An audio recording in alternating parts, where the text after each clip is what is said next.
Hello बच्चों, कैसे हैं आप सभी लोग। आप सभी का स्वागत है आपके अपने यूट्यूब चैनल एक्सप्लोर फिजिक्स में।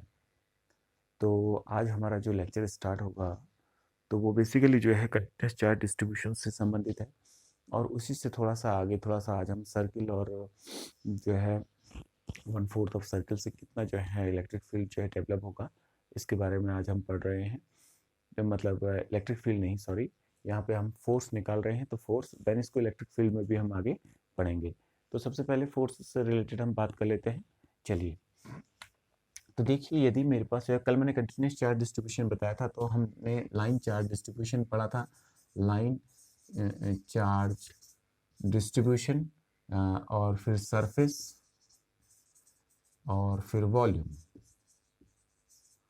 तो लाइन चार्ज डिस्ट्रीब्यूशन में हमने जो है कुछ एक एग्जांपल किया था, और उसके बाद देन क्या कहते हैं, आज उसी से आगे जो है इस चार्ज डिस्ट्रीब्यूशन में हम कुछ पढ़ते हैं। तो सबसे पहले एक सर्किल ले लेते हैं, ठीक है। तो जैसे मान लीजिए ये हमारे पास एक सर्किल है, ठीक है। तो इसका भी हमें हाफ लेना है, तो हाफ कर लेते हैं इसका। ये हो गया आपका हाफ सर्किल, तो इसको हमने मिटा दिया, देखो ये। तो ये हमारा एक सर्किल है, और इसमें जो है आपका पॉजिटिव चार्ज दिया गया है। इस सर्किल में जो है पॉजिटिव चार्ज जो है, हाफ सेमी सर्किल है। इस हाफ सेमी सर्किल में पॉजिटिव चार्ज प्रोवाइड कर रखा है। ये पॉजिटिव चार्ज दिया गया है, देखिए ये इस प्रकार से। और ये यूनिफॉर्मली इसके थ्रू आउट लेंथ पे क्या है, डिस्ट्रीब्यूट है। ये एक रिंग है।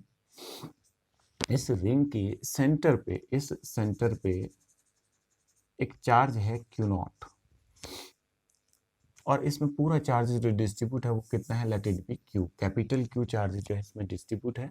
हमें ये बताना है कि इसमें इसकी वजह से इस पर्टिकुलर चार्ज को जो कि सेंटर पे रखा हुआ है उसको कितना फोर्स लगेगा। तो हम इसको बड़ी आसानी से कैलकुलेट कर सकते हैं, देखते हैं, ठीक है। तो इसके लिए हम क्या करेंगे, देखिए हमारे पास जो कूलॉम का लॉ है, वो कूलॉम का लॉ से पॉइंट चार्ज में ही जो है आपका सीमित है, यानी कि जो है पॉइंट चार्ज में ही लग सकता है। तो ये एक पॉइंट नहीं है, भले ही ये पॉइंट चार्ज है आपका, but this whole charge is distributed throughout the this semi circular arc. इस सेमी सर्कुलर आर्क में जो है ये पूरा चार्ज जो है डिस्ट्रीब्यूट है, and it is uniformly distributed. ये और अच्छी बात है। तो सबसे पहले इसका एक रेडियस कंसिडर कर लेते हैं। पहले इसको एक पॉइंट चार्ज है, तो यहाँ पे एक छोटा सा पॉइंट चार्ज हमने कंसिडर कर दिया। ये देखिए छोटा सा, थोड़ा सा उसको मैं डार्क कर दे रहा हूँ उस पर्टिकुलर पोर्शन को। ये छोटा सा पॉइंट चार्ज यहाँ पे हमने कंसिडर कर लिया, ये इस प्रकार से। और इस पर्टिकुलर पॉइंट चार्ज की जो वैल्यू है, late it B D Q, और इसकी जो लेंथ है, late it B D L. हमने यहाँ पे क्या कर ली, डी एल मान ली इस छोटे से लेंथ की। और इसकी वजह से इसको एक फोर्स लगेगा, and that particular force is given by D F is equal to कितना होगा बेटा, तो वही 1/4 pi epsilon naught Q1 Q2 upon R square. तो Q1 कितना है आपका, हम के 1/4 पाई एप्सिलॉन नॉट को के इज इक्वल जो 1/4 पाई एप्सिलॉन नॉट है उसको के मान लेते हैं, ठीक है। तो चार्ज क्या दे रखा है आपको, पहला चार्ज है Q0 दे रखा है, और वो कितना दे रखा है DQ। And let the radius of this semi circular arc is, इसका रेडियस कितना है आपका, मान लीजिए कैपिटल R है, ठीक है। तो ये कैपिटल R रेडियस है, तो कितना हो जाएगा कैपिटल R स्क्वायर, बिकॉज ये लेंथ कितनी होगी, R होगी, ठीक है। तो मतलब जो है कैपिटल R यानी कि रेडियस के बराबर होगी। अब यहाँ से अगर हम ध्यान से देखें तो यहाँ से इलेक्ट्रिक फील्ड जो निकल रहा है, इस छोटे से एलिमेंट, ये सेंटर है उसका, ये ऐसे करके माने माना, तो कहाँ की साइड जा रहा होगा, इसको फोर्स इस साइड से लगा होगा, क्योंकि ये भी पॉजिटिव चार्ज है, ये भी पॉजिटिव चार्ज है। तो इसको छोटा सा ये डी एफ फोर्स इस दिशा में लग रहा होगा, और ये angle late it B D theta है। तो ये छोटा सा चेंज है उस डी थीटा में, तो ये आ गया। तो ये हमारा फोर्स इस पे पर्टिकुलरली लग रहा है। लेकिन अगर इस फोर्स को ध्यान से देखा जाए, अब आप लोग ये सोचोगे कि हम ऐसा क्यों कर रहे हैं, इसमें कंपोनेंट इसको डायरेक्ट ना हो, इसको इंटीग्रेट कर दें तो हमें वैल्यू मिल जाए, ऐसे सोचेंगे आप। लेकिन समटाइम्स क्या होता है, जोड़ने में, इंटीग्रेशन का मतलब जोड़ना है, जोड़ने वक्त हम जो है कहीं गलत ना जोड़ दें, कहीं जो गलत ढंग से ना इंटीग्रेट कर दें। इसके लिए हमें देखना पड़ता है कि वेक्टर के जो कंपोनेंट्स हैं, इस पर्टिकुलर वेक्टर जो ये डी एफ फोर्स बना हुआ है इस चार्ज पे, उसका कुछ पार्ट कहीं कैंसिल आउट तो नहीं हो रहा है, पहले उसको प्रॉपर्ली देख लेते हैं। अगर ऐसा नहीं है देन इसको इंटीग्रेट कर देंगे, ठीक है, या अलग अलग करके इंटीग्रेट कर देंगे, ठीक है। तो वो उस चीज से बचने के लिए हम लोग क्या करते हैं, इस पर्टिकुलर जगह पे देखना चाहेंगे कि ये जो फोर्स है इसका कौन सा कंपोनेंट कहीं कोई पर्टिकुलर कंपोनेंट कहीं कैंसिल आउट तो नहीं हो रहा है। तो उस चीज के लिए मैं यहाँ पे कर रहा हूँ, देखिए इसका एक कंपोनेंट इस डायरेक्शन में ले लेते हैं। ये एंगल अगर थीटा है तो ये वर्टिकली अपोजिट एंगल है, ये भी थीटा है। एक कंपोनेंट इसका इस दिशा में आएगा और एक कंपोनेंट इसका इस दिशा में आएगा। तो ये जो इस दिशा का कंपोनेंट है उसको हम क्या लिख सकते हैं, देखो, और इसको क्या लिख सकते हैं, तो दिस अपॉन दिस, मुझे ये वाला कंपोनेंट चाहिए, मान ले let it be E X, ठीक है, इसको मैंने ई एक्स मान लिया। तो ई एक्स अपॉन, सॉरी हम एफ निकाल रहे हैं, तो F X upon D F is equal to cos theta because base upon hypotenuse is your cos theta। तो fx is equal to कितना हो जाएगा बेटा, यहाँ पे देखिए fx is equal to df cos theta। तो this value is your df cos theta, df cos theta। मेरे प्रीवियस लेक्चर में देखना कि हम कंपोनेंट कैसे निकालते हैं। जिस दिशा में कंपोनेंट चाहिए तो जिसका कंपोनेंट चाहिए उसमें परपेंडिकुलर ड्रॉ कर दिए, देखो ये परपेंडिकुलर ड्रॉ कर दो इस पे, तो ये वाला कंपोनेंट निकल जाएगा। इस दिशा का चाहिए तो इसमें परपेंडिकुलर ड्रॉ कर दीजिए या इसी को कैलकुलेट कर लीजिए। तो ये क्या है आपका ई वाई, एफ वाई है आपका, तो वो कितना हो जाएगा, this upon this, that is D F sine theta. तो ये हमारे पास कुछ जानकारी होगी। एक कंपोनेंट इसका कॉस थीटा हो गया, एक कंपोनेंट इसका साइन थीटा हो गया, ठीक है।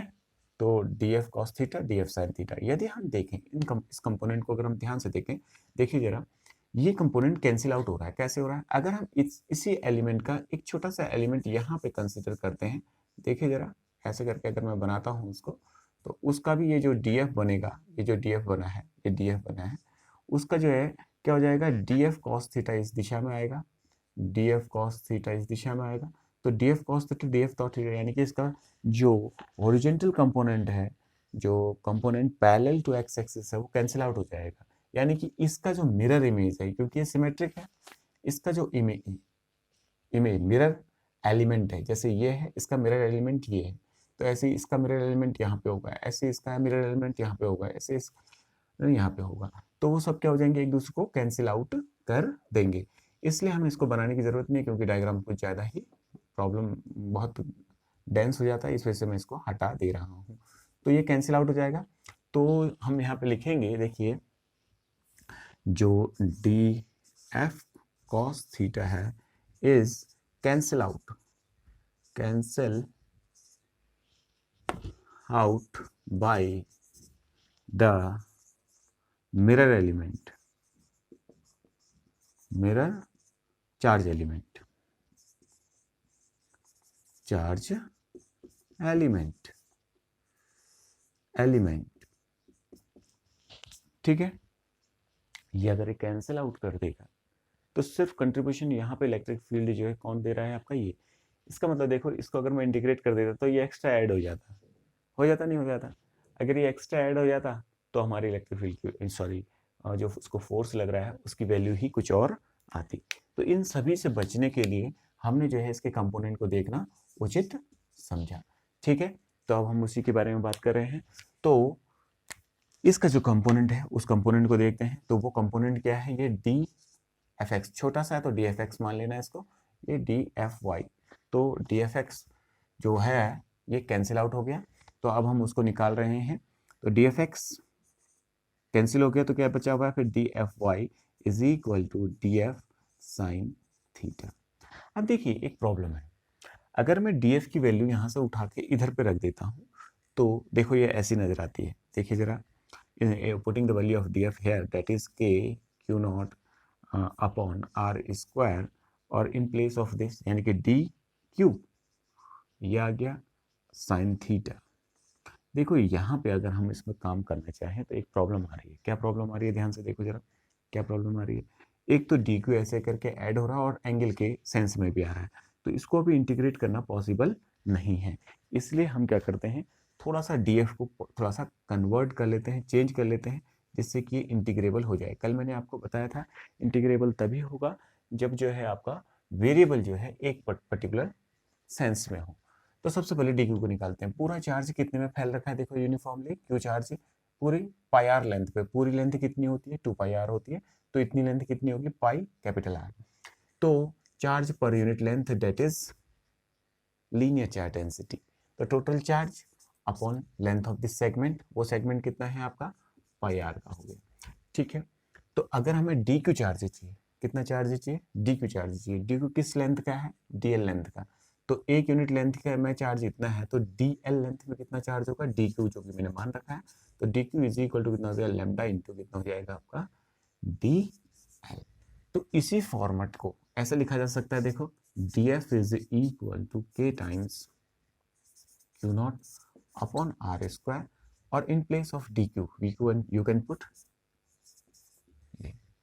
अभी भी अगर मैं इस यहाँ पे रखूँ तो ये देखो डीएल एलिमेंट डीएल ऐसे ऐसे ऐसे ऐसे करके जुड़ेगा, but in the same time theta भी है, थीटा भी चेंज हो रहा है। तो दो वेरिएबल बन रहे हैं। अगर दो वेरिएबल बन रहे हैं तो समस्या है, हमें सिंगल वेरिएबल में हम इंटीग्रेशन को कर सकते हैं। तो इससे डीएल को भी हटाना है। यदि हम देखें इस पर्टिकुलर चीज को देखें तो एंगल इज इक्वल टू क्या होता है, angle is equal to arc upon radius. ठीक है, तो एंगल कितना है देखो, डी थीटा है, आर्क कितना है देखो, डीएल है, और नीचे कितना आ गया आपका डीएल, ये क्या है, रेडियस है आर। तो क्या होगा, angle is equal to arc upon radius. Arc is your this, radius is your this, angle is your D theta. तो you can now put the value of DL here. तो कैसे रख देंगे, DF is equal to K times of Q naught lambda upon R square. ये तो already है, in place of DL we have to put R D theta. अब ये value को उठा के यहाँ पे रख देते हैं। ठीक है, तो अब हमारा काम बन गया। देखो ये भी थीटा के फॉर्म में है, ये भी थीटा के फॉर्म में है, बड़ी आसानी से हो जाएगा। तो D F Y is equal to कितना हो जाएगा, कितना हो जाएगा देखिए जरा, डी एफ कितना है, के क्यू नॉट लैम्डा। ठीक है, के क्यू नॉट लैम्डा, ये तो आ गया अपन, ये आर से ये आर भी कट गया, तो नीचे आर भी आ गया। और जो चीज़ बची हुई है वो क्या बची हुई है देखो, ये तो मैंने पूरा लिख लिया, ये बचा हुआ है, और ये साइन थीटा बचा है। तो sine theta D theta. Now we have to integrate this equation. अब मैं ये छोटे छोटे डीएल एलिमेंट को जब जोड़ता चले जाऊंगा, यहाँ से जोड़ रहा हूँ, यहाँ से जोड़ना स्टार्ट कर रहा हूँ, तो ऐसे करके जब जोड़ता जाऊंगा तो यहाँ तो कितना एंगल टर्न कर जाऊंगा देखो, यहाँ से चल रहा हूँ ऐसे करके 0 1 2 3 4 5 6 7 8 अप टू कहाँ तक 180 डिग्री। तो इसको पूरा इंटीग्रेट कर देते हैं, कहाँ से, 0 से लेके 180 degree, 180 degree date is pi. तो यहाँ से जब 0 पे था तो कुछ भी यहाँ पे फोर्स नहीं लग रहा था, जब जो है वहाँ पहुँच गए तो कितना फोर्स लग गया, let it be capital F. तो अब इसको इंटीग्रेट करते हैं, D F Y is equal to, अब देखो जरा इस पर्टिकुलर चीज़ को देखिए, इस पर्टिकुलर चीज़ को। ठीक है, अगर हम इस पर्टिकुलर चीज़ को देखेंगे तो कितना हो जाएगा, K Q naught lambda upon R. ये तो कांस्टेंट है, बाहर निकल गया। साइन का क्या होता है आपका, कॉस थीटा होता है, लेकिन नेगेटिव आता है तो बाहर लिख दिया हमने। ठीक है, क्योंकि integration of sine theta is your minus of cos theta, तो 0 टू पाई ये आपका आ गया। अब कॉस एक बार इसकी वैल्यू रखते हैं, और इसमें कितना हो जाएगा, ये डी एफ का एफ हो जाएगा, और ये कितना हो जाएगा आपका 0 टू एफ। एक बार एफ को रखते हैं तो एफ माइनस 0 ये आ गया आपका, और ये हो गया minus K times Q naught lambda upon R. एक बार इसकी वैल्यू को रखते हैं तो कॉस पाई माइनस कॉस 0 ये आ गया। कॉस पाई कितना होता है आपका, -1। The value of cos pi that is cos 180 is your -1। Cos 0 कितना होता है आपका, 1 होता है। तो इन दोनों की जगह 1 रख दूंगा, यहाँ पे -1 माइनस ऑफ 1 दैट इज 2। तो वो -2 इससे मल्टीप्लाई होगा, तो ये क्या बना देगा, प्लस में। ठीक है, तो यहाँ पे F minus 0 that is F, ये एफ हो गया। अब यहाँ पे देखते हैं जरा, इक्वल टू कितना जाएगा, ये 2 हो गया बेटा, यहाँ 2 मल्टीप्लाई कर देते हैं, 2 times of K Q naught lambda upon R. बाकी कोई भी चीज़ नहीं छूटी है, ये हो गया आपका। ठीक है, अब ये लैम्डा है, क्योंकि हमें तो फोर्स चाहिए, तो लैम्डा इज योर कितना है, lambda is equal to Q upon pi. In place of this we can put this value, that is F is equal to 2k Q naught. In place of lambda we can put q upon pi r. Pi r into r square. This is the expression for force experienced by a charged particle q naught in by this charge, that is the charge spread throughout this ring, ठीक है, semi circular ring, ठीक है। तो इतना force वो experience करेगा when this charge is placed at the center of this charge semi circular ring। तो ये हमारा एक्सप्रेशन यहाँ पे आ गया। अब हम थोड़ा सा और आगे बढ़ रहे हैं। देखो अब हम दूसरा क्वेश्चन करते हैं जहाँ पे ये कंपोनेंट कैंसिल नहीं होगा। सेकंड प्रॉब्लम बनाते हैं, ठीक है। तो सेकंड प्रॉब्लम को बनाते हैं, जरा कैसे नजर आएगी सेकंड प्रॉब्लम आपको, देखिए जरा, इसको आसानी से आपको समझ में आ गया होगा। अब देखिए जरा सेकंड प्रॉब्लम मैं बना रहा हूँ। अब इतना पोर्शन हटा दे रहा हूँ रिंग का, ठीक है, ये रिंग की इतनी प्रॉब्लम को मैंने हटा दिया। अब देखिए अगेन, तो अब हमारे पास जो है सिर्फ 1/4 ऑफ द रिंग है, ठीक है, और वो चार्ज रिंग है, और Q is the total charge spread on this ring. इस पूरी चार्ज, कितना चार्ज स्प्रेड हो रखा है, कैपिटल क्यू, और यहाँ पे जो है सेंटर पे, इसके सेंटर पे कितना चार्ज रखा हुआ है, क्यू नॉट रखा हुआ है। तो सबसे पहले फिर वही कंसेप्ट लगा लेते हैं जो सेम कंसेप्ट लगा हुआ है, ठीक है। अगर हम ध्यान से देखें इस पर्टिकुलर चीज को, तो ये चार्ज जो है पूरा कितने में डिस्ट्रीब्यूट है, इतने रिंग में, यानी कि 1/4 ऑफ द रिंग। तो एक पूरे रिंग का कितना होता है लेंथ, 2πr होती है। तो 2πr यहाँ पे 2πr हो जाएगी। तो लेकिन ये क्या है, 1/4 ऑफ दिस रिंग है, तो 1/4 कर दिया इसका, ठीक है। इसका 1/4 करोगे तो कितना हो जाएगा, देखो 1/2, दैट इज इसकी लेंथ कितनी हो जाएगी आपकी, πr/2, 2 को ऊपर कर देते हैं बेटा, तो ये हो जाएगा आपका lambda, that is the charge density of this quarter ring is given by 2q/πr, इतना हो गया। Now the force of this small charge on this q naught charge is given by, कितना हो जाएगा बेटा, df is equal to k times, again 1/4 pi epsilon naught को मैं k से दिखा रहा हूँ, तो कितना हो जाएगा, dq into q naught upon r square, radius of this ring, ये आ गया। अब देखिए इसको जरा ध्यान से, ये जो फोर्स है, ये फोर्स जो है पहले ये वाला कंपोनेंट कैंसिल हो जा रहा था, अब नहीं होगा यहाँ पे कैंसिल, ठीक है, आपको ये दिख रहा होगा। तो अगर आपको नेट फोर्स चाहिए तो देखिए ये वाला जो कंपोनेंट है इसका वो Fx है फोर्स का, और ये वाला कंपोनेंट क्या है आपका Fy। तो नेट फोर्स देखो, अब हम parallelogram law of vector addition लगाएंगे तो नेट फोर्स कितना आना चाहिए, देखो जरा, net force F is equal to कितना आना चाहिए, नेट फोर्स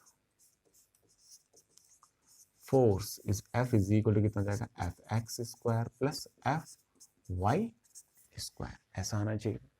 क्योंकि अब मुझे मेरी प्रॉब्लम है Fx को भी निकालूं और Fy को भी निकालूं, तो Fx को कैसे निकाला जाए, Fy को कैसे निकाला जाए, तो उसके लिए हम क्या करेंगे, सबसे पहले इसी को सॉल्व करना पड़ेगा हमको। तो देखते हैं, तो df को सॉल्व करते हैं। df इज इक्वल टू, क्यों नहीं हो रहा है कैंसिल बेटा, अभी देखिए ये कंपोनेंट कैंसिल क्यों नहीं हो रहा है। देखिए पहले क्या था, इस अगर आप प्रीवियस प्रॉब्लम को देखें, इसकी मिरर इमेज जो है यहाँ पे बन रही थी, यानी कि मिरर एलिमेंट यहाँ पे मौजूद था, तो इसके द्वारा जो ये कॉस बन रहा था वो कैंसिल हो जा रहा था। पहले प्रॉब्लम को देखिए, इसी प्रकार से इसका वाला यहाँ पे जो बन रहा था उसको कैंसिल कर देता था, यहाँ वाला जो यहाँ पे बन रहा था उसको कर देता था, कैंसिल आउट कर देता था। बट यहाँ अब मौजूद ही नहीं है, तो इसलिए ये कंपोनेंट भी मौजूद रहेगा। तो अब हम इसको देख रहे हैं, ध्यान से देखिए, df को देख रहे हैं और चार्ज क्यू नॉट यहाँ पे है, ठीक है। तो df को हम सॉल्व कर रहे हैं, तो सबसे पहले dq को सॉल्व करते हैं। dq कितनी लेंथ का है, इतना है, और पर यूनिट लेंथ की इतना है, तो dl लेंथ की इतनी है, तो कितना हो जाएगा, dq इज इक्वल टू कितना होगा आपके हिसाब से खुद ही सोचिए जरा, dq इज इक्वल टू ये fx है आपका, पूरा टोटल fx है, ये सिर्फ कंपोनेंट है बेटा,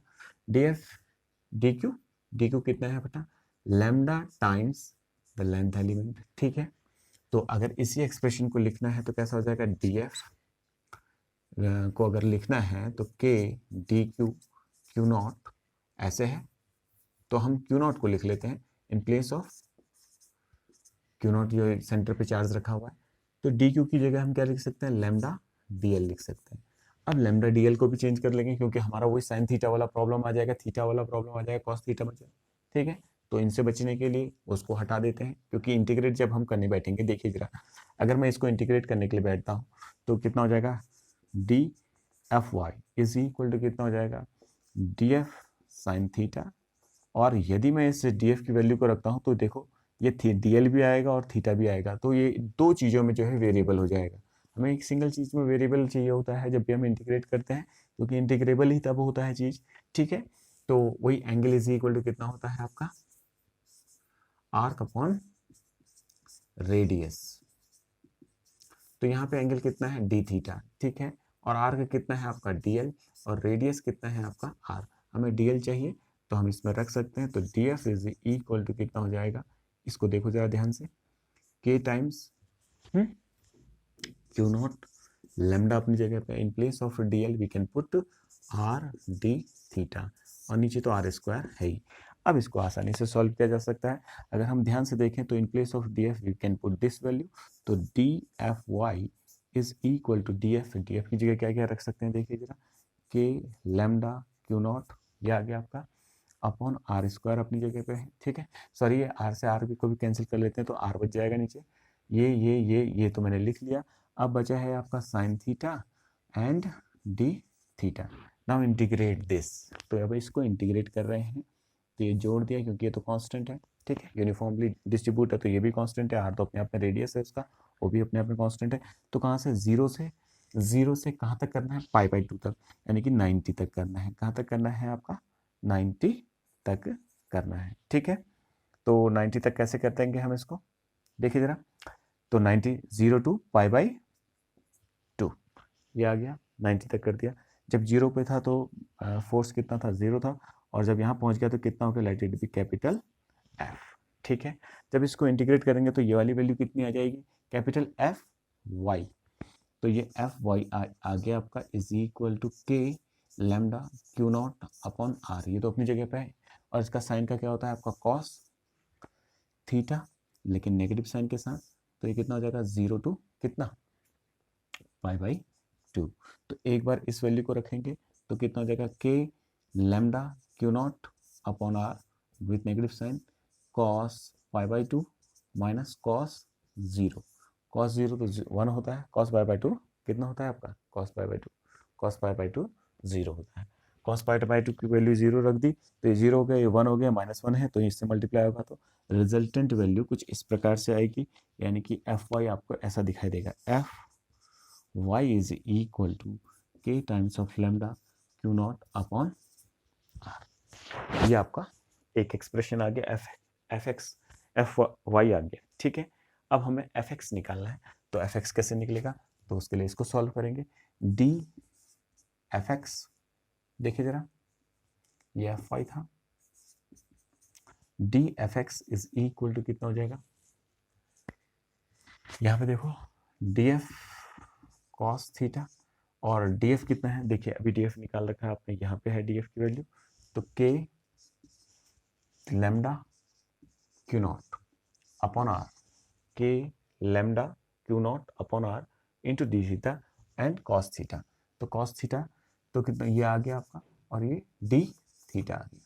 नाउ इंटीग्रेट दिस इक्वेशन, अब इस इक्वेशन को इंटीग्रेट कर देते हैं, तो ये ऑन इंटीग्रेटिंग दिस इक्वेशन, तो अगर इसको देखो, डी एफ एक्स को अगर इंटीग्रेट करते हैं ये, और इज इक्वल टू कितना हो जाएगा, K lambda Q not upon R, तो ये हो जाएगा cos theta D theta, integrate कर दिया कहाँ से कहाँ तक, 0 से पाई बाई 2 तक, वहीं तक ये एलिमेंट भी चेंज हो रहा है, 0 से पाई बाई, सॉरी कितनी वैल्यू हो जाएगी, पूरी वैल्यू क्या मान ली थी मैंने, एफ एक्स, ये देखो एफ एक्स लिखा हुआ है, तो कितनी वैल्यू है एक्स दिशा में, एफ एक्स।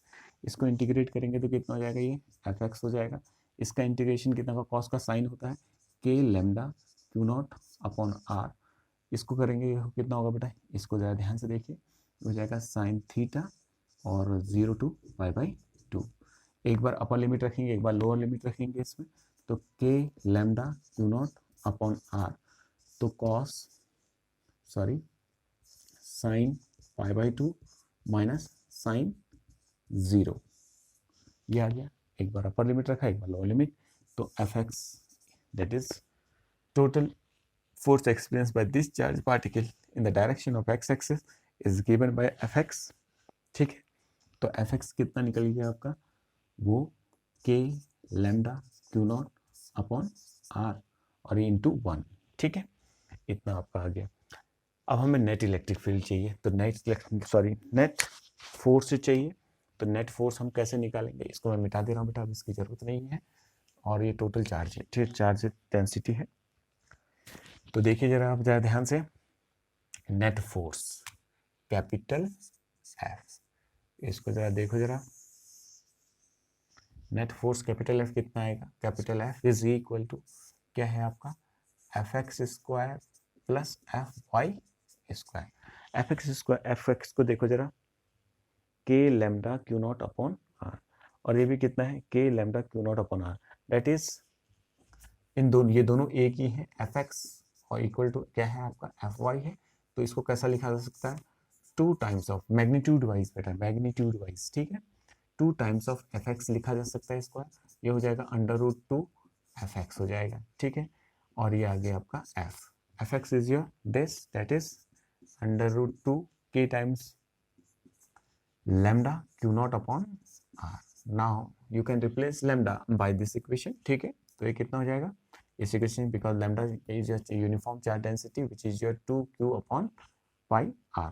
तो f इज इक्वल टू कितना हो जाएगा √2 k, q नॉट ये अपनी जगह पे है और ये r भी अपनी जगह पे है। तो lambda की जगह क्या लिख सकते हैं, 2q upon pi r। Now adjust इसको इधर मल्टीप्लाई करेंगे तो कितना होगा 2 √2 k q naught upon pi r square is the force experienced by this charge particle q naught in the field of this, ये जो आपका this structure that is quarter of the charge ring, ठीक है, इसके द्वारा। तो यहाँ पे इतना फोर्स यहाँ पे लग जाएगा। इसी प्रकार से हमें इसे इन जनरल भी कर सकते हैं। और इसमें जो डिस्ट्रीब्यूशन ऑफ चार्ज का जो प्रॉब्लम्स होती हैं बेटा, और भी बहुत ज़बरदस्त प्रॉब्लम्स हैं, तो उनको हम क्या करेंगे, इलेक्ट्रिक फील्ड में पढ़ेंगे। इलेक्ट्रिक फील्ड में जब हम करेंगे तो क्योंकि इलेक्ट्रिक फील्ड के लिए भी सेम कंसेप्ट यूज़ होता है, तो वहाँ जब हम करेंगे तो इसको और बेहतर समझेंगे। तो नेक्स्ट टाइम जो नेक्स्ट लेक्चर आपका बनेगा वो बेसिकली इलेक्ट्रिक फील्ड पे बनेगा। तो थोड़ा सा आप लोग जो है प्रीवियस लेक्चर्स को देखते रहिए, तो आपको थोड़ा सा जो है इसमें पता चलेगा, इसमें देखेंगे तो इसमें जो जो चीज़ें हैं आपकी वो आपको ज़्यादा बेहतर समझ में आएंगे। क्योंकि जैसे कंपोनेंट ऑफ वेक्टर्स में यहाँ पे निकाला था आपका, ये जो कंपोनेंट ऑफ वेक्टर है, देखिए यहाँ पे ये कंपोनेंट ऑफ वेक्टर यहाँ पे जो निकाल रखा है, इसको कैसे आप सॉर्ट आउट करेंगे, कैसे आप निकालेंगे, ये चीज़ें जो है देखनी बहुत ज़रूरी है। अगर आप इसको मेरे प्रीवियस लेक्चर्स में देखेंगे तो आपको कुछ फ़ायदा होगा इसमें, कैसे निकालना है कंपोनेंट, किस ढंग से निकालना है, ठीक है।